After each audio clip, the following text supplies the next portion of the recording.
Ladies and gentlemen, Capital G here, bringing you Inniaz the Gale Force. Now, yeah, beard's gone. Wearing a mask 8 hours a day, 5 days a week doesn't work very well with the beard, as it turns out. So, off it came. Now, once things calm down, we don't have to wear. It's safe to, be ourselves again at work. Then and only then will I consider pushing out another beard, but until then, we're going babyface for a while. Also with perfectly smooth skin, of course, Inniaz, the Gale Force. We're looking at 5 mana. It's double blue and 3, gives us a 4/4 Djinn with flying. But it's got an Azorius activated ability, so we can play blue and white in this particular deck. And the activated ability, Azorius and 2 generic, to give attacking creatures with flying +1/+1 until end of turn. Also, anytime we attack with 3 or more creatures with flying, each player gains control of a non-land permanent of our choice controlled by the player to their right. So, obviously we're setting permanents clockwise when we attack with the team. And here's an interesting thing about the way this is worded. Once you trigger it, people have to respond on the trigger, because once you've made the choices as to what's rotating, that cannot be responded to. That's part of the resolution of the effect. So, just thought I'd get that out there. And I guess the first interaction I wanted to point out, I'm actually going to go into the enchantments here for a second, because I wanted to point out this interesting interaction. Obviously, the activated ability is an Azorius and 2 generic. If you just happen to have this $20 gem lying around, put a training grounds in. Just saying, all of a sudden all your lands basically tap for an anthem to your team. So if you untap with Inniaz, you got your training grounds in your hand. 1 blue to cast this, and then everything else that you tap for mana after that is a buff to the whole team. So I kind of wanted to point that out straight away. So yeah, so obviously it's swarm of flyers, make them buff, win. That's the plan. And also if we can pass a few permanents around the board to our left, even better. So as we usually do here, we'll start for our artifacts. So Arcane Signet, of course, for our colors. What colors? Azorius Signet. Damping Sphere. This little uncommon from Dominaria. I haven't really seen it play too much, but it can slow some spell slinging decks down.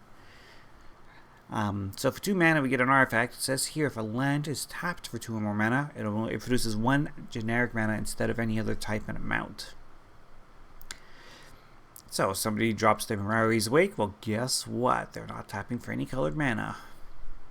And also, each spell a player casts costs 1 more to cast for each other spell that players cast this turn.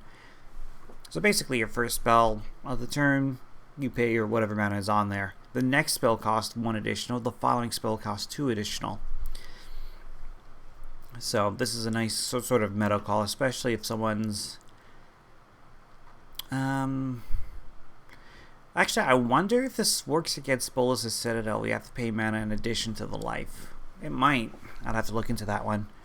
But it can definitely slow down those storm decks if your play group has them in abundance. Ichor Wellspring. When this enters the battlefield or is put to the graveyard, draw a card. Now, we've got a couple weird artifacts already. But here's the thing about these artifacts. Usually they've done the thing you wanted to do before you pass them off. So, Damping Sphere, Ichor Wellspring, these are perfect artifacts to pass off. Midnight Clock, we want to hang on to, of course.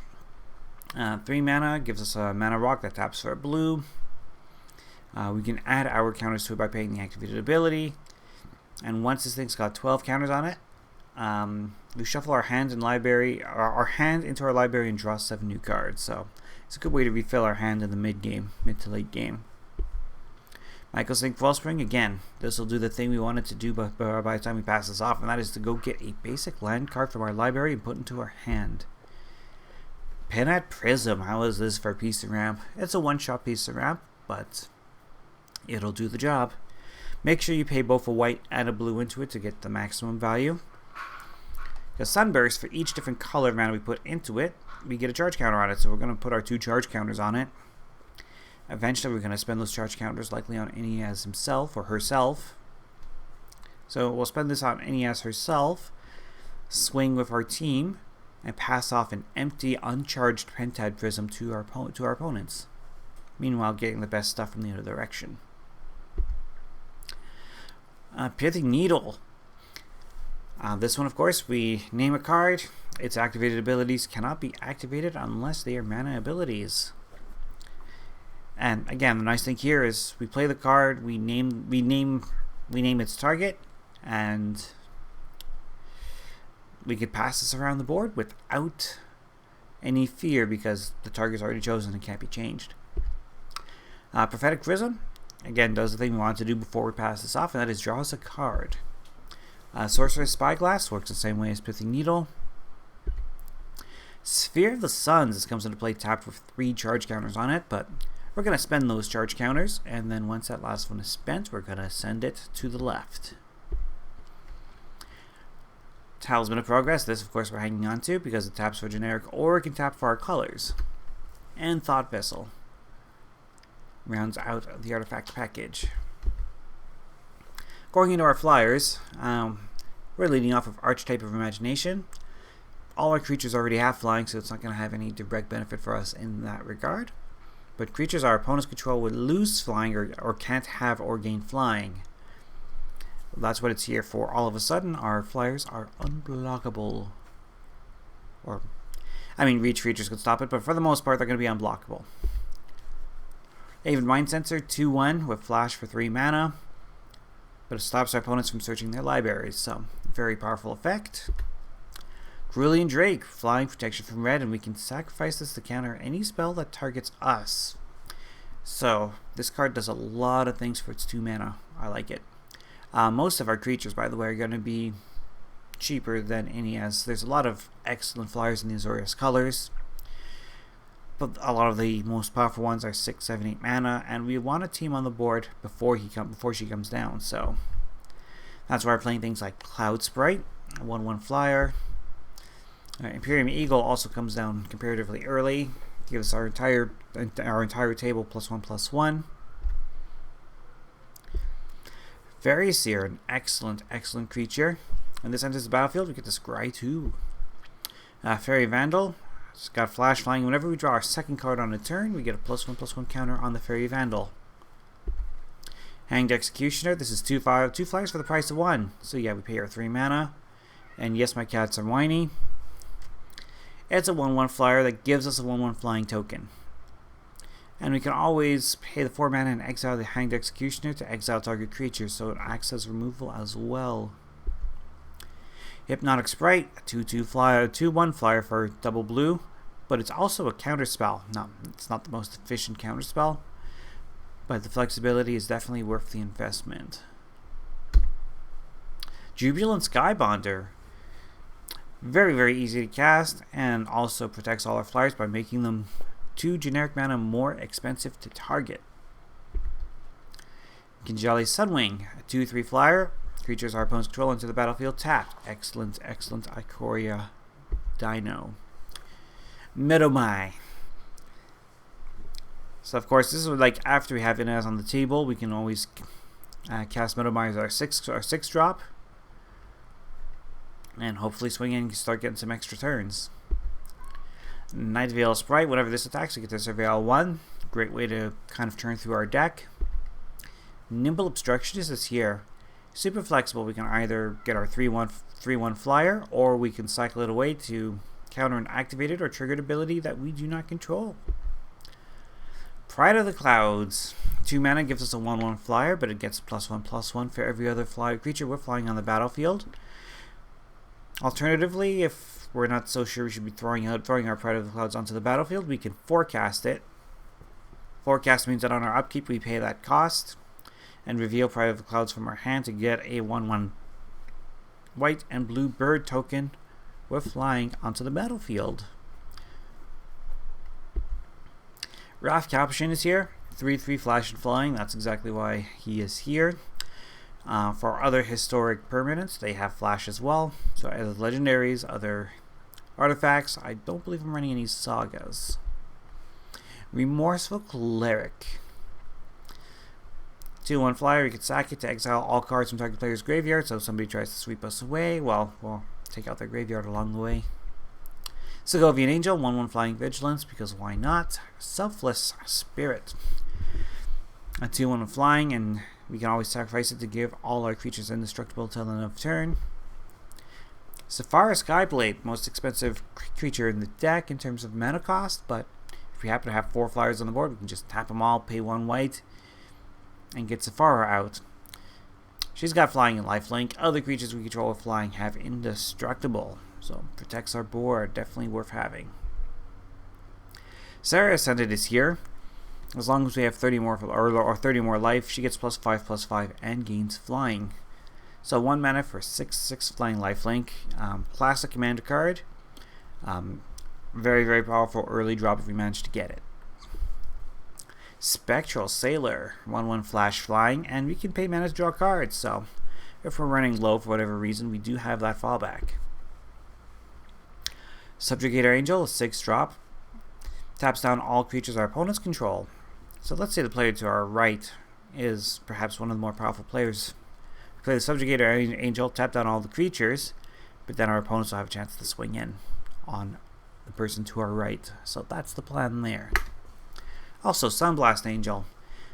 Somebody tap down to attack, well, we can make them pay the price. Surveying Sprite, 1/1 flyer. Whenever this dies, you get to draw a card. Warden of Vivos Isle reduces the generic mana cost of creatures we cast by 1. Warcape Marauder, coming in from Ixalan, 2/1. Gives us a flyer, but whenever this attacks, target creature defending player controls loses all abilities and has base power toughness 0/1 until end of turn. Somebody's got a big dragon we can't get past otherwise? Well, the Warcape Marauder is our solution. Zephyr Sprite for the 1/1 flyer. And that is our team. 28 creatures don't seem like a lot, but I've got other ways. Moving on to enchantments. Again, we want to pass off permanents that have already done their thing with Inniaz's attack trigger. So Detention Sphere is a great way to do that. When this enters the battlefield, we can exile a non-land permanent not named Detention Sphere, and all other permanents with the same name as that permanent. So what's nice about this is that we can either exile the one powerful thing, or we can exile an army of tokens. When this leaves the battlefield, return the exiled cards to the battlefield under their owner's control. Grasp of Fate, similar deal, lets us get 1 non-land permanent that each of our opponents controls. Gravitational Shift.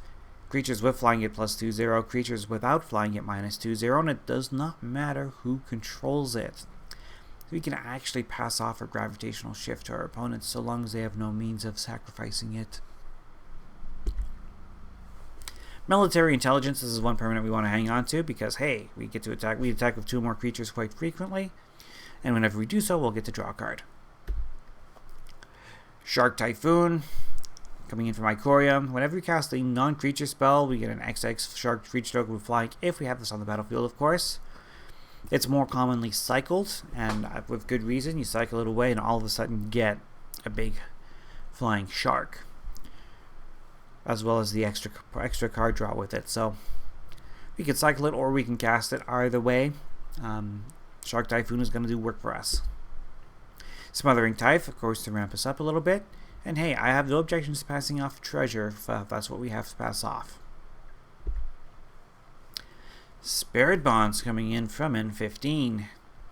Whenever a non-token creature enters the battlefield under our control, we can pay a white mana to get an additional 1/1 white spirit creature token with flying onto the battlefield.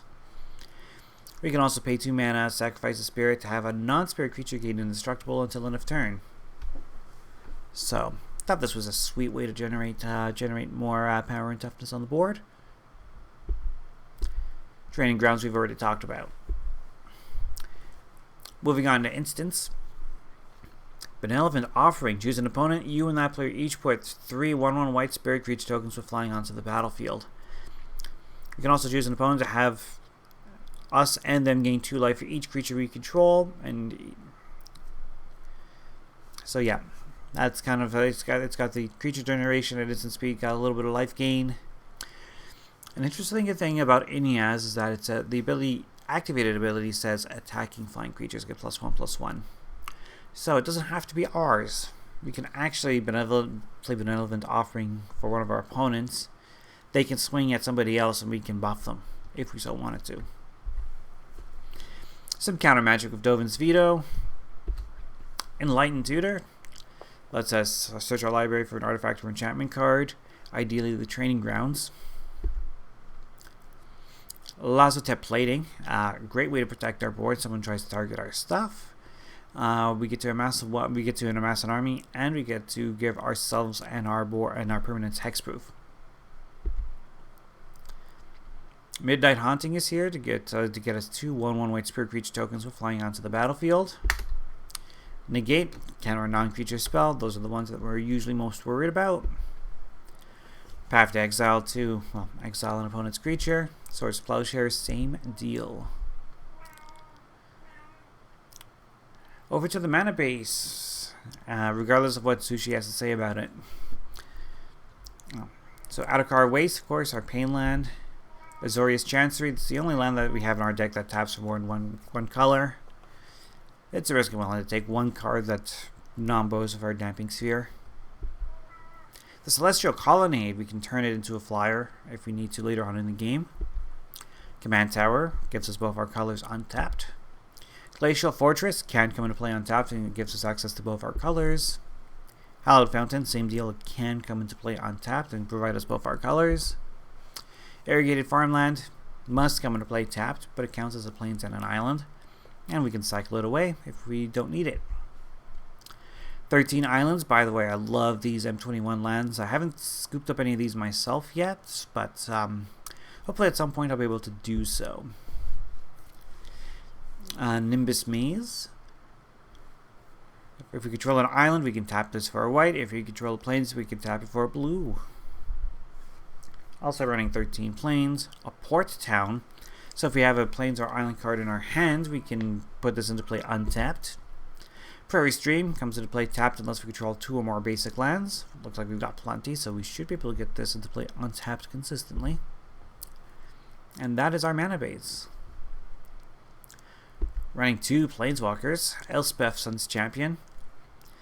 Sure, the 1/1 soldier tokens don't necessarily do the thing that we wanted to do, but destroying all creatures with power 4 or greater. Most of our flyers are pretty low on power, so yeah, wipe away all the big creatures and then pump our team. Sounds like a good game plan to me. Sarah the Benevolent is our other Planeswalker. That's 4 mana. The -3 gets us basically a Sarah Angel, a 4/4 flying in Vigilance. But we can also Anthem our flying team, so that's what brings her to the dance. Sorceries, we have Battle Screech, which lets us create 2 1/1 white bird creature tokens with flying, and we can tap 3 untapped white creatures we control to flash it back. So we can basically have a little army out of nowhere. Declaration in Stone, another great piece of removal. Exile target creature. And all other creatures its controller controls with the same name, so again can wipe out tokens. That player investigates for each non-token creature exiled this way. So we can exile 1 big creature, or we can exile a bunch of tokens with this. I haven't seen anybody really run this in Commander. I think this one was kind of lost in the shuffle. This is actually a really sweet card. Idyllic Tutor, again, ideally going to go pull our Training Grounds with this, unless we need the removal of Grasp by Fate or Detention Sphere in its place. Time Wipe, speaking of removal, lets us take a creature we control back to our hand, then destroy all creatures. Excellent, excellent board wipe. And that wraps it up for Inniaz. So I think most people will actually end up slotting Inniaz into the Gila deck, the Esper Flyers deck. But as a commander, she's got lots of sneaky things she can do. What does everyone think? Could I be playing more larger flyers, or am I going the right route with the El Cheapos that I'm running? Should be running more cheap flyers? I don't know. I've had time to kind of tweak it here and there, but as far as optimizing the right amount of cheap flyers, I'm not sure if I'm there yet. But this is definitely a good starting point if you are considering this this particular Jumpstart Superstar. With that in mind, everyone, I'm going to call it a day, and I will catch you again next time. Bye for now.